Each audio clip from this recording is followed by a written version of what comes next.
Terima kasih Anda masih di The Prime Show. Pemirsa, sedikitnya 3.000 personel BRIMOB mengikuti apel pasukan pengamanan pemilu 2024 di lapangan Singalodaya, Cikeas, Bogor, Jawa Barat pada hari Rabu.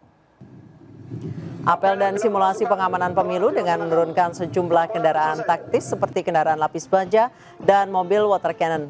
Simulasi ditujukan untuk penanggulangan gangguan keamanan tinggi, huru-hara atau kerusuhan massa saat pemilu.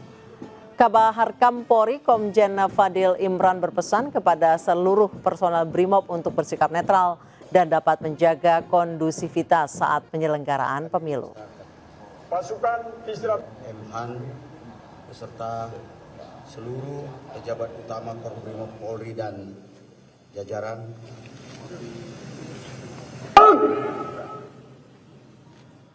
Netralitas aparat seolah tidak habis untuk disorot pada pemilu 2024 ini. Dalam perbincangan bersama rekan kami Abraham Silaban, Kepala Staf TNI Angkatan Darat, Jenderal TNI Maruli Simanjuntak menegaskan bahwa TNI tidak bisa berpolitik.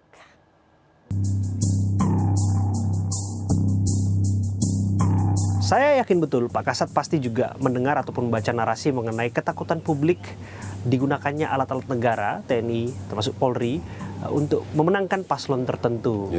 Melalui intimidasi, melalui pengerahan kekuatan dan lain sebagainya. Bagaimana Pak Kasat menanggapi narasi itu? Ya sebenarnya gini aja, silakan aja cari di desa mana, tanya ada nggak mereka diintervensi. Jangan ini ngarang-ngarang, saya bilang orang di pusat ngarang-ngarang. Nanti ada laporan dari bawah, kita nggak bisa menang gara-gara diintervensi. Laporan itu diterima semua.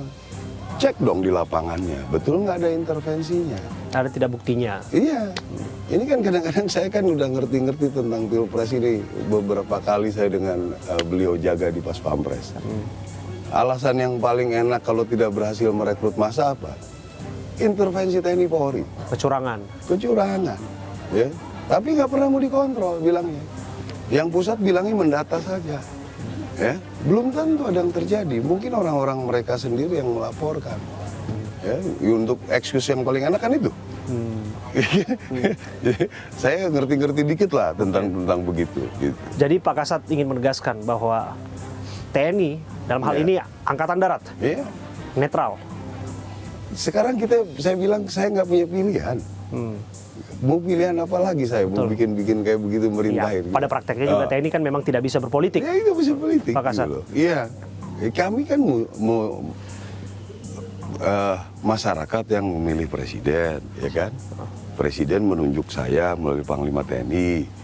Ya kan, siapapun presiden, siapa yang terbaik ya silakan dipilih gitu kan.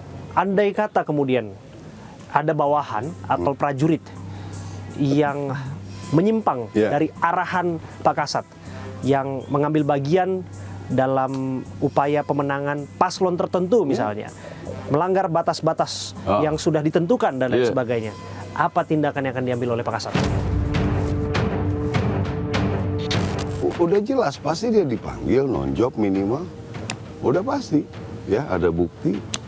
Ya kan ada beberapa kejadian, mungkin saya nggak bisa share di sini, yang kita panggil langsung, non-job, kita periksa. Kita periksa, sudah ada yang jalan.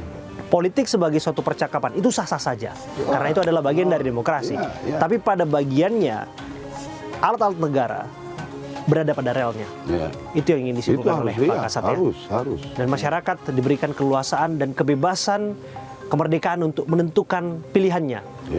Tanpa intimidasi, tanpa paksaan, bahkan tanpa bujuk rayu, pakai politik uang lain sebagainya. Ya, sekarang kan kita kalau misalnya di tentara, mau menjanjikan apa? Mau ngancam sekarang, mana berani kita ngancam orang. Terima kasih sekali lagi. Terima kasih Kepala Staf TNI Angkatan Darat, Jenderal TNI Maruli Simanjuntak.